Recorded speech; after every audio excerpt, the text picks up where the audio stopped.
అందరినీ ఒక దేవాలయం కట్టాలని కోరుకుంటూ ఉన్నా. నీ విశ్వాస యాత్ర అంతటిలో ఒక్క వ్యక్తినైనా మార్చి, ఒక్క వ్యక్తికైనా సువార్త చెప్పి, ఒక్క వ్యక్తినైనా యేసు ప్రభు దగ్గరికి తీసుకురాగలిగితే నువ్వు ఒక దేవాలయమును కట్టిన వాడివి అవుతావు. ఆమేన్.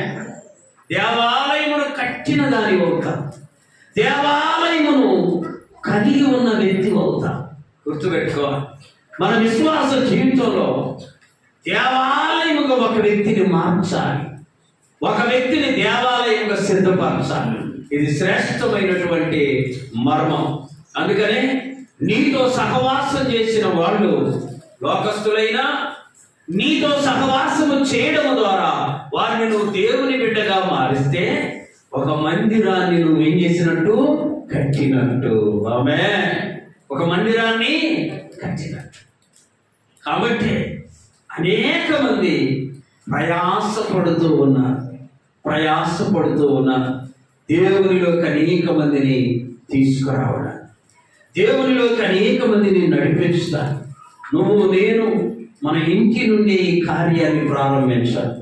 నువ్వు ప్రార్థన పరురాలివైతే నీ ఇంటిలో దేవుణ్ణి ఎరుగని వాళ్ళు ఎవరు ఉండడానికి లేదు. ముందు వాళ్ళను మార్చు, వాళ్ళను ప్రభువులోకి నడిపించు. నీ కుటుంబాన్ని నువ్వు మందిరముగా కట్టుకో.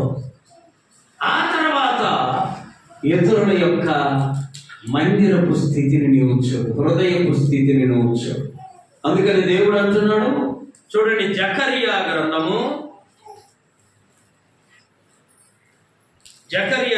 మొదట అధ్యాయము 17వ వచనం. నీవు ఇంకను ప్రకటన చేయవలసినది ఏమనగా, ఇక నా పట్టణములు భాగ్యముతో మరి ఎక్కువగా నింపబడును. ఇంకను యెహోవా సియోనును ఓదార్చును, యెరూషలేమును ఆయన ఇంకను కోరుకుంటున్నాడు. దేవుడు యెరూషలేమును కోరుకుంటున్నాడు.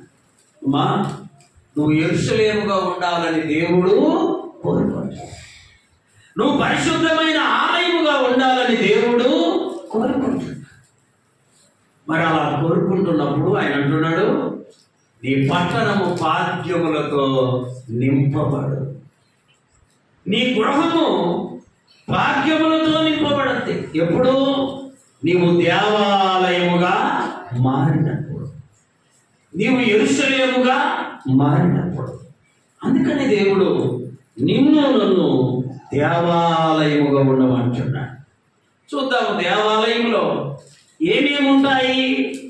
దేవాలయంలో నిత్యము స్తుతి ఉంటుంది. ఆమేన్, ఆమేన్. దేవాలయంలో స్తుతి ఉన్నట్లే మన హృదయం అనే దేవాలయంలో కూడా నిత్యము ఏముండాలి? స్తుతి ఉండాలి.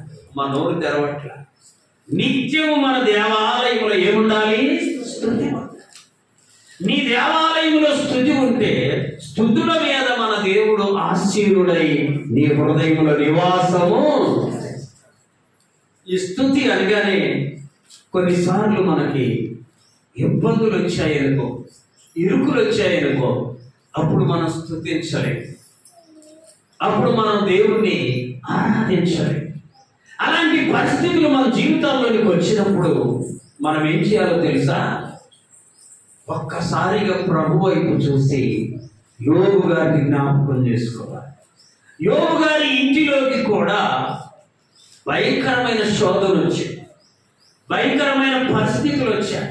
వచ్చినప్పుడు ఆయన అరుణోదయములో లేచి దేవుని స్తుతించే అనుభవం ఉంది కదా. శోధనలు వచ్చినప్పుడు కూడా దేవుని ఏం చేశాడు? స్తుతించాడు. యెహోవా ఇచ్చెను, యెహోవా తీసుకొనెను, యెహోవా నామమునకు స్తుతి కలుగుగా. అంటే నిత్యము ఆయన నోట ఏముంది? స్తుతి. నిత్యం ఆయన ఇంట ఏముంది? స్తుతి. ఆ దేవాలయంలో నిత్యము స్తుతి. ఇది మనం చాలా జాగ్రత్తగా గుర్తుపెట్టుకోవాలి. అన్నీ మనం అనుకూలంగా ఉన్నప్పుడే దేవుని స్తుతించడం కాదు. ప్రతికూలమున్నప్పుడు కూడా దేవుణ్ణి, అప్పుడు నీవు దేవాలయముగా మారినట్లు, దేవాలయముగా మారినట్లు. అందుకని మనలందరినీ దేవుడు దేవాలయముగా ఉండాలని ఆయన కోరుకుంటూ ఉన్నాడు. ఆయన మందిరముగా ఉండాలి. మందిరంలో ఇంకా ఏముంటుంది?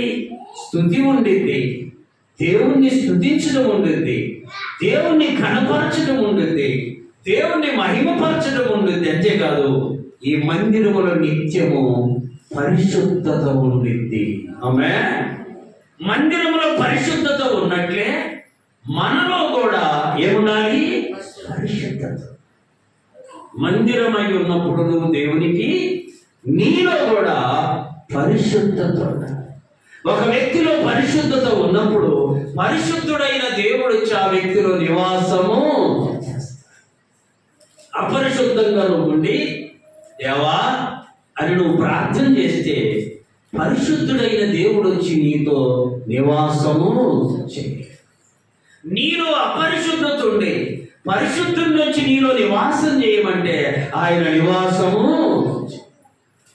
నీవు పరిశుద్ధుడవైతే పరిశుద్ధుడైన దేవుడు నీ దగ్గర నివాసం చేస్తాడు. చూడండి, దినవృత్తాంతముల 2వ గ్రంథం 7వ అధ్యాయం 12 నుండి 16 వచనం వరకు.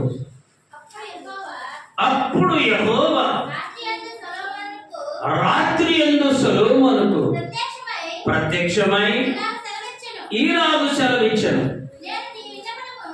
నేను నీ విన్నపమును అంగీకరించి ఈ స్థలమును నాకు బలులు అర్పించుచున్నా మందిరముగా కోరుకుంటుంది.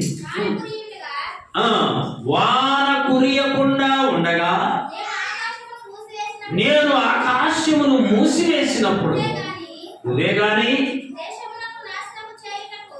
దేశమునకు నాశనము చేయుటకు మిడతలకు సెలవిచ్చినప్పుడే గాని నా జనముల మీదికి తెగులు రప్పించినప్పుడే గాని నా పేరు పెట్టబడిన నా జనములు తమ్ము తాము తగ్గించుకొని ప్రార్థన చేసి నన్ను వెనక్కి తమ చెడు మార్గములను విడిచిన ఎడల ఆకాశము నుండి.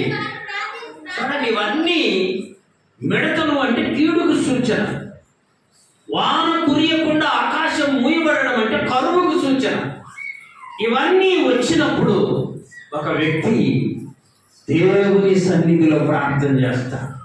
అలాగే నీకు నాకు మందిరముగా మనం ఉన్నప్పుడు శ్రమలు, శోధనలు, కష్టాలు వచ్చినప్పుడు ఆయన వైపు చూసి నీవు ప్రార్థన చేస్తే, నిన్ను నీవు తగ్గించుకొని దేవుణ్ణి వెనక్కి ప్రార్థన చేస్తే ఆ దేవుడట, చదవండి అక్కడి నుండి, అప్పుడు నేను ఈ స్థలమందు చేయబడు ప్రార్థనపై నా కనుదృష్టిని ఉంచి నా కనుదృష్టి నిలుచును, నా చెవులు దానిని ఆలకించు.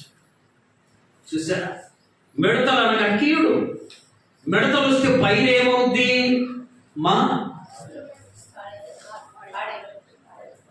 ఎన్ని నోర్లు ఉన్నాయి, అన్ని నోర్లు చెప్పొచ్చు కదా. మిడతలు వస్తే పైన ఏమవుతుంది?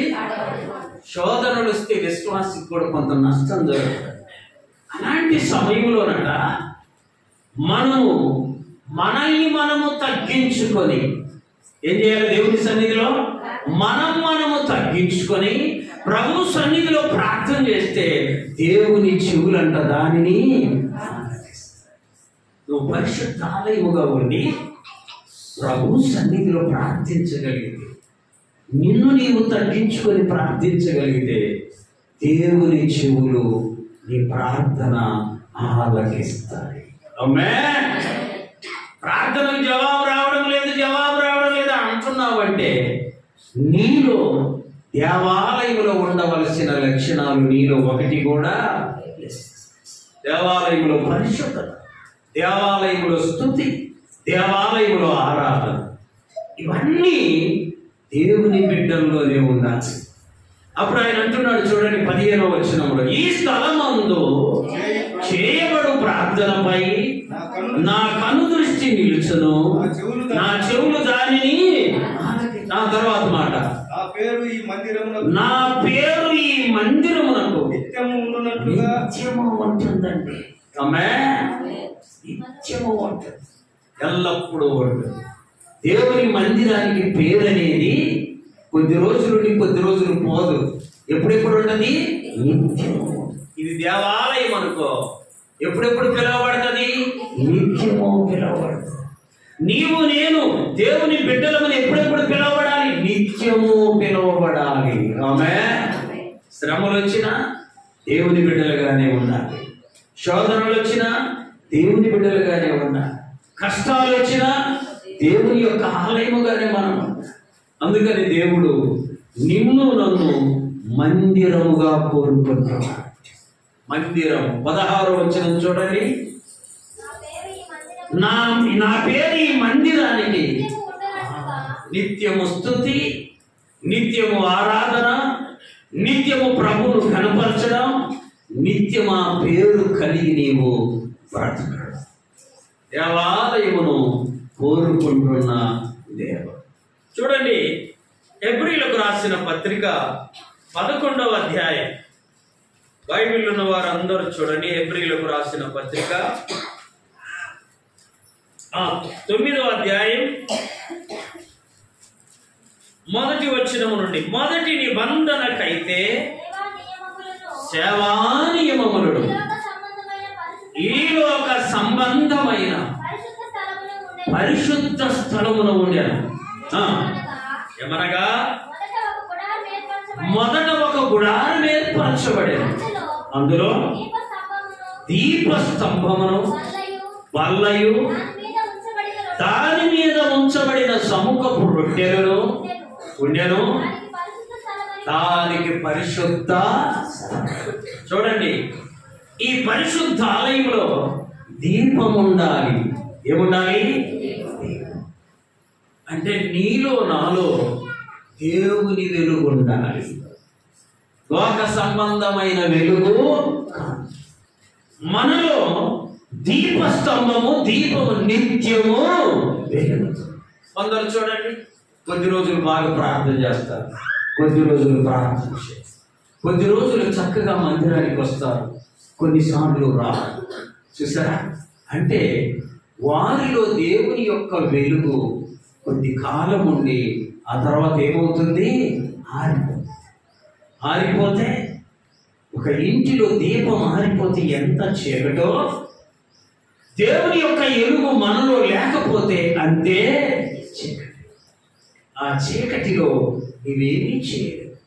దేవాలయంలో దీపస్తంభం ఎలా ఉందో మనలో కూడా ఏముండాలి? దీపం వెలుగుతూ ఉండాలి, వెలుగుతూ ఉండాలి. యోహాను సువార్త 1వ అధ్యాయం చూడండి, 3-4 వచనం. కలిగి ఉన్నది ఆయన లేకుండా కలగలేదు. ఆయనలో జీవముండెను, ఆ జీవము మనుషులకు మనలో వెలుగుండాలి. నువ్వు దేవాలయం అయితే నీలో ఏముండాలి చెప్పండి? వెలుగుంటే చీకటైన సైతాను నీ యొద్దకు. ఇక్కడ లైట్ వేస్తున్నాం, నువ్వు ఎంతసేపు లైట్ వెలుగుతుంటే అంతసేపు చీకటి కనబడనే. అలాగే మనలో కూడా చూడండి, అదే యోహాను సువార్త 1వ అధ్యాయంలో ఉంది చూడండి. నిజమైన వెలుగు ఉండెను, అది లోకములోనికి వచ్చుచు ప్రతి మనుషుని నిత్యము వెలుగుతూ ఉండాలి. వెలిగి అమ్మ వినండి, కొన్నిసార్లు దీపము వెలిగి ఆ వెలుగునకు కొంత ఏమవుతుందంటే మసి అంతా అడ్డుగా వచ్చింది. అప్పుడు ఏం చేయాలి? దాన్ని శుద్ధి చేయాలి. ఆ శుద్ధి చేయడమే అప్పుడప్పుడు మనము ఉపవాస ప్రార్థన చప్పటి కొట్టి ప్రభువుని. దీపము నిత్యము వెలుగుతూ ఉంటే కొద్ది రోజులకు ఆ వెలుగు ద్వారా వచ్చిన డస్ట్ అంతా ఒక మస్తులాగా దానికి అడ్డుపడు. అప్పుడు నువ్వేం చేయాలి? దాన్ని శుద్ధి చేయాలి. విశ్వాస జీవితంలో కూడా ప్రార్థించి ప్రార్థించి ప్రార్థించి కొన్నిసార్లు నీకు అలసిపోతా, కొన్నిసార్లు నీవు నలిగిపోతా. అలాంటప్పుడు ఏం చేయాలి?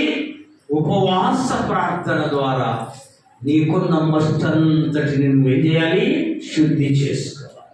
అందుకని పాత నిబంధన గ్రంథంలో వారమునకు 2 మార్లు ఉపవాసము. ఎన్ని రోజులట? వారానికి 2 రోజులు ఉపవాసం. అది ఆ వారమంతా నిన్ను శుద్ధి చేయడానికి ఉపయోగపడుతుంది. ఆమేన్. ఇక క్రొత్త నిబంధనకు వచ్చిన తర్వాత చాలా మంది ఉపవాసాన్ని నిర్లక్ష్యం చేస్తున్నారు.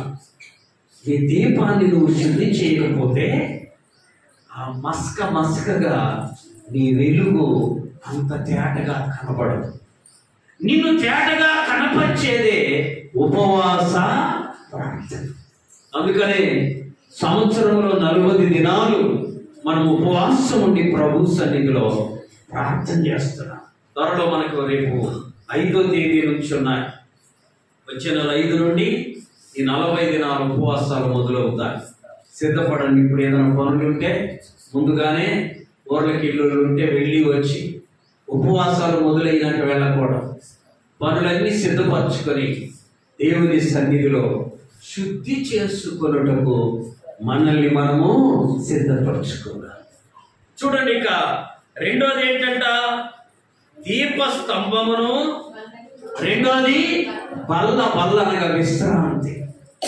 నీవు ప్రార్థించి ప్రార్థించి ప్రార్థించి కొంత అలసిపోయినప్పుడు దేవుని సన్నిధిలో విశ్రాంతి తీసుకోవాలి. ఆ విశ్రాంతి కూడా అమ్మా లోక సంబంధమైనది అయి ఉండకూడదు. అర్థమైందా? ఆదివారం వచ్చింది, కొంతమంది సినిమాకు పోతారు. ఏంటంటే వారం అంతా పనులు చేశాం కదండి, ఆదివారం కాస్త అట్లా వెళ్ళి రిలాక్స్ అయ్యి వద్దాం. అలా లోక సంబంధమైన విశ్రాంతి వైపు నీవు చూడకూడదు. ఆత్మ సంబంధిగా మందిరములోనే విశ్రమించాలి. ఆమేన్. అయితే ఇందులో ఒక ప్రమాదం ఉంది. నువ్వు నేను విశ్రమిస్తే సైతాను ఊరుకోడు. వాడేం చేస్తాడు? మనల్ని లేపుతాడు. ఒకసారి యేసు ప్రభు ఆయన శిష్యులు సముద్రంలో ఓడలో వెళుతూ ఉంటే ప్రభు ఆ ఓడలో కొంచెం సేపు ఏం చేశాడు? విశ్రమించాడు. అప్పుడే సరిగ్గా అదే సమయంలో తుఫాను వచ్చింది. తుఫాను వచ్చి ఓడలోకి నీళ్లు వచ్చాయి, మునిగిపోయే పరిస్థితులు వచ్చాయి. అప్పుడు శిష్యులు వెళ్ళి బోధకుడా మేము మునిగిపోతున్నాం అని ప్రభువును నిద్రలేపారు. చూసారా? సైతాను నువ్వు హాయిగా ప్రభువులో విశ్రాంతి తీసుకుంటూ ఊరుకోదు. నేను ఇంకా అప్పుడే శోధించాలని శోధన మొదలుపెట్టాడు. అప్పుడు ప్రభువు లేచట గాలినేమో గద్దించాడు, సముద్రాన్నేమో గద్దించాడు. ఒక్కసారి తుఫాను ఏమైపోయింది? నిమ్మలమైంది. వెంటనే శిష్యులు ఆశ్చర్యపోయారు. కాబట్టి మన హృదయం అనే ఈ దేవాలయంలో దీపం ఉండాలి, స్తుతి ధూపం ఉండాలి, అలాగే పరిశుద్ధ స్థలముగా ఉండాలి, అలాగే నిత్యము దేవుని స్తుతించే విధానం ఉండాలి. ఆ తర్వాత చూడండి, దీపస్తంభమును బల్లయు, తర్వాత సముఖపు రొట్టెలు అనగా ఈ వాక్యం నిత్యము మనలో ఉండాలి. ఎప్పుడెప్పుడు ఉండాలి? నిత్యం ఉండాలి. సామెతల గ్రంథం 2వ అధ్యాయము 1వ వచనం చూడండి. సామెతల గ్రంథం, నా కుమారుడా నీవు నా మాటలను అంగీకరించి నా ఆజ్ఞలను నీ యొద్ద దాచుకుని ఎడల. చూసారా? ఆజ్ఞలు ఎక్కడ ఉండాలమ్మా? మన యొద్ద దాచుకో. మన యొద్ద అంటే ఎక్కడ? 3వ అధ్యాయంలో ఉంది చూడండి. హృదయమనే పలక మీద వాటిని చదవడం నీ హృదయమును పలక మీద వాటిని ఏం చేయాలి? గోడ మీద రాస్తే కాదు, లేక ఒక నోట్స్లో రాస్తే కాదు. ఎక్కడ రాసుకోవాలి? హృదయం అనే పలక మీద రాసుకోవాలి. అప్పుడు నీ ఆలయము, నీ మందిరము దేవుని వాక్యముతో నిండి ఉంటుంది. ఆమేన్. ఇప్పుడు మన హృదయంలో దేవుని వాక్యం ఉందనుకో, ఇక సైతాను రావడానికి అవకాశమే ఉండదు. ఎవరిలో సైతాను ప్రవేశిస్తాడంటే వాక్యము లేనివారు, పరిశుద్ధత లేనివారు, దేవుని యొక్క సన్నిధి లేనివారు, దేవుని దీపము లేనివారు. అందుకని దేవుడు నిన్ను నన్ను మందిరముగా ఉండాలని కోరుకుంటున్నాడు. మందిరముగా నివసించాలని ఆయన కోరుకుంటూ ఉన్నాను. చూడండి, 1 కొరింథీ 3:16 అది ఏ మాట చెప్పాడు? మీరు దేవుని ఆలయమై ఉన్నారనియు దేవుని ఆత్మ మీలో నివసించుచున్నాడనియు మీరు అని 17వ వచనంలో చక్కని మాట చెప్తున్నాడు. చదవండి. ఎవడైనను దేవుని ఆలయమును పాడు చేస్తే వానిని దేవుడు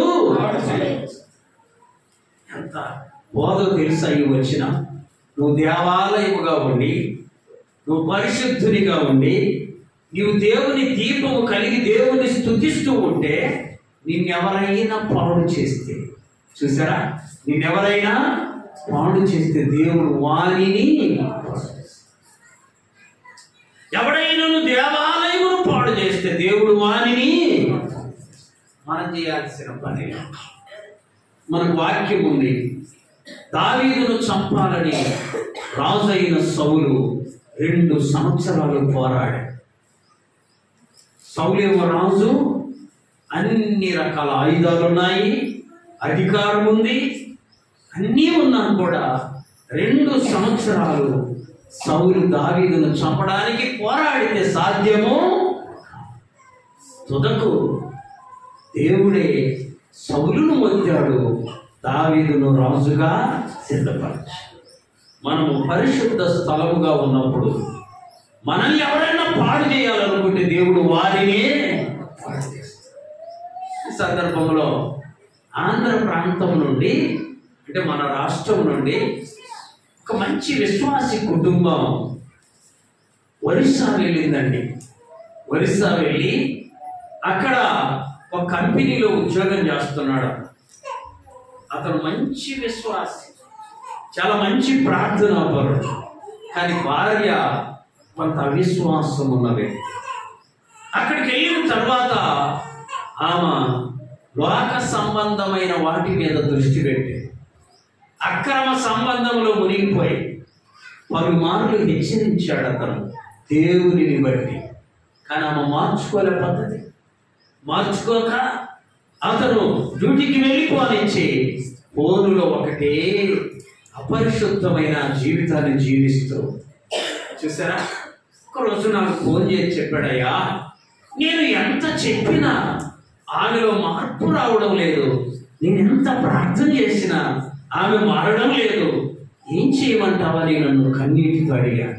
నేను చెప్పాను, మనకున్న ఆయుధం ఏంటనగా ప్రార్థనే. చప్పట్లు కొట్టి ప్రభువును ప్రార్థన చేస్తూ ఉన్నాడు, ప్రార్థన చేస్తూ ఉన్నాడు. ఆమె పాపం ఎంత దూరం వెళ్ళిందంటే ఫోన్ పట్టుకొని మాట్లాడుతూ గ్యాస్ దగ్గర ఉండి వంట చేస్తూ ఉంది. ఆ ఫోన్ మాటల్లో పడిపోయి ఈ గ్యాస్ దగ్గర భోజనం అయిపోయినాక స్టవ్ ఆపకుండా ఇటు తిరిగి మాట్లాడుతూ ఉంటే ఆ స్టవ్ చీర కంటుకుంది. చూసారా, ఆ చీర కంటుకొని తుదకు పెద్ద మంట వచ్చింది. గ్యాస్ అంతా తగలబడిపోయింది. ఆ మంటలు ఆమె కూడా చూసారా, ఆయన ఏదో చెప్పాలనుకుంది, కానీ ఆమెనే దేవుడు పాడు. వాక్యం మనకు అర్థం కాదండి. ఏమనుంది? ఎవడైనను దేవాలయమును పాడు చేస్తే దేవుడు వారిని పాడు చేస్తాడు. కాబట్టి మనల్ని ఎవరైనా నశింపజేయాలనుకుంటే దేవుడు మన పక్షాన ఉండగా అది సాధ్యము. గుర్తుపెట్టుకో, విశ్వాస జీవితంలో తప్పనిసరిగా ప్రభు మీదే ఆధారపడ, ప్రభు వైపే చూడ. మంటల్లో కాలిపోతే ఆమెతో అక్రమ సంబంధం పెట్టుకున్న వ్యక్తి వచ్చి ఈ భర్తకు చెప్తాడటయ్యా, ఒక వారంలో నిన్ను విషం పెట్టి చంపాలని చెప్పింది, నేను తప్పని చెప్పాను, అయినా కూడా వినకుండా ఎలాగైనా విషం పెట్టి. దేవుడు ఊరుకోడండి. మన దేవుడు వాక్యం ఇచ్చాడు, ఏమన్నది? ఎవడైనను దేవాలయమును పాడు చేయాలనుకుంటే దేవుడు వారినే. భర్తను చంపాలనుకుంది ఆమె, చూసారా? కాబట్టి దేవాలయముగా మనం ఉండాలని దేవుడు కోరుకుంటున్నాడు. నీలో దేవాలయముగా ఉంటే శుభ్రంగా పరిశుద్ధంగా నీ ఆలయాన్ని ఉంచుకుంటావు. దేవాలయముగా నువ్వు ఉంటే నీలో ఉన్న దీపము నిత్యము వెలుగుతూ ఉంటుంది. దేవాలయముగా నీవు ఉంటే నీలో వాక్యం ఉంటుంది. ఆమేన్. వాక్యం ఉంటుంది. వాక్యం ఎవరిలో ఉంటుంది? దేవాలయముగా పరిశుద్ధంగా ఉన్నవారిలో వాక్యము ఆ హృదయం అనే పలక మీద వ్రాయబడి. వాక్యం ఉన్న వ్యక్తి వద్దకు సైతాను రాలేదు. ఎందుకని? యోహాను సువార్త 1వ అధ్యాయం చూడండి. యోహాను సువార్త 1వ అధ్యాయము 1వ వచనం. ఆదియందు వాక్యము ఉండెను, వాక్యము దేవుని యొద్ద ఉండెను, వాక్యము వాక్యం ఎవరండి? కాబట్టి వాక్యము నీలో ఉందంటే ఎవరున్నట్టు? నీలో దేవుడు ఉన్నట్టు. దేవుడు ఉన్నట్టు. యోహాను సువార్త 15వ అధ్యాయంలోకి రండి. అక్కడ ఉంది చూడండి. నా యందు మీరును మీ యందు నా మాటలు నిలిచి ఉన్న ఎడల మీకు ఏది ఇష్టమో అడుగుడి, అది మీకు అనుగ్రహింపబడు.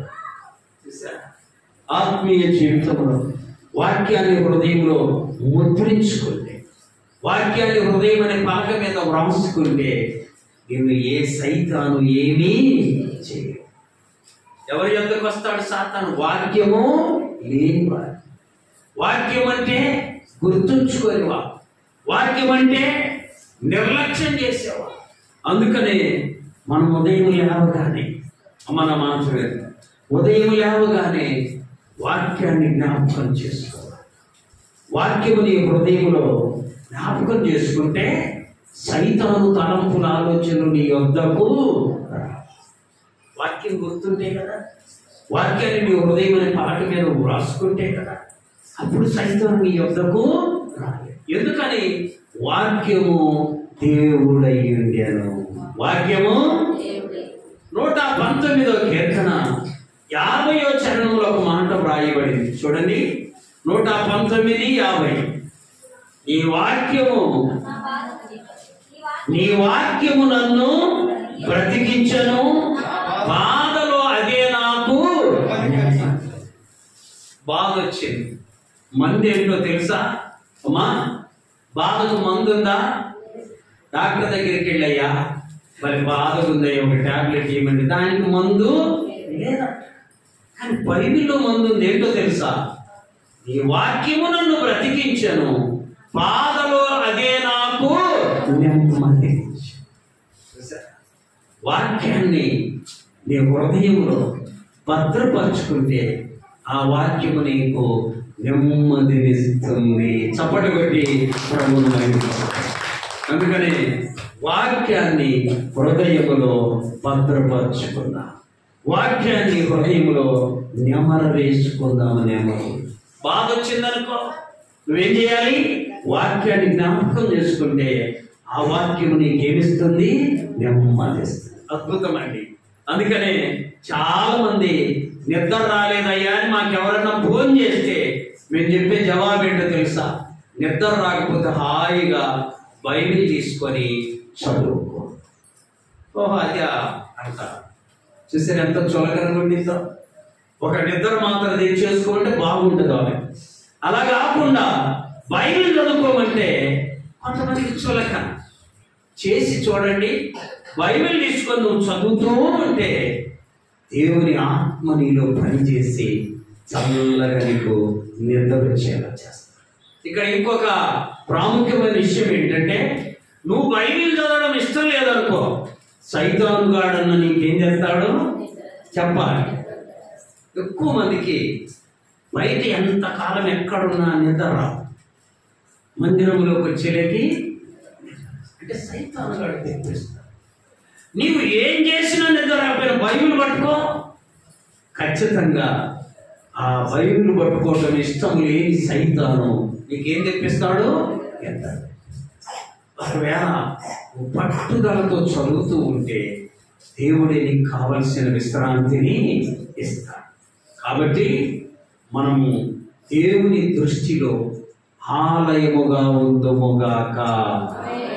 ఆలయంలో ఏమేమి ఉండాలి? నిత్యము స్తుతి ఉండాలి, నిత్యము ప్రార్థన ఉండాలి, నిత్యము పరిశుద్ధత ఉండాలి, నిత్యము దీపము వెలుగుతూ.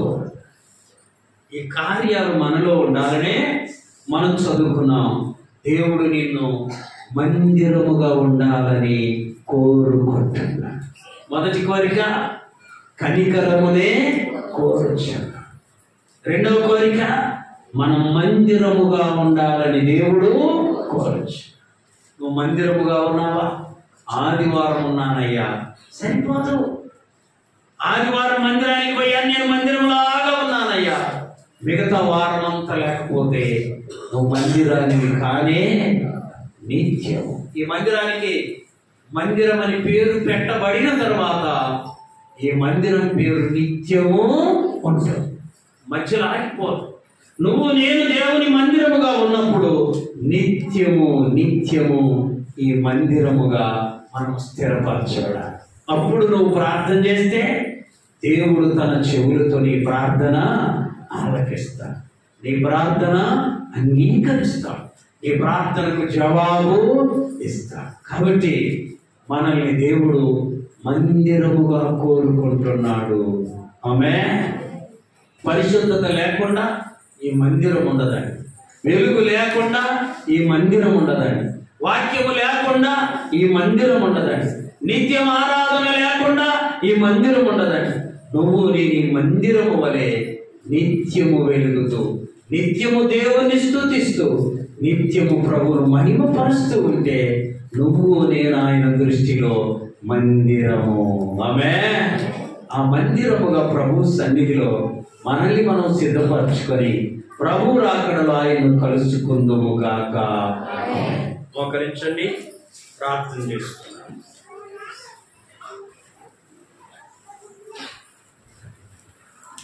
ఇంతవరకు దేవుని మాటలు విన్న సహోదరుడా సహోదరు, మన విశ్వాస జీవితం దేవుని మందిరము వలె, ప్రభు బిడ్డలమైన మనం ఆయన మందిరము వలె ఉండాలని దేవుడు కోరుకుంటూ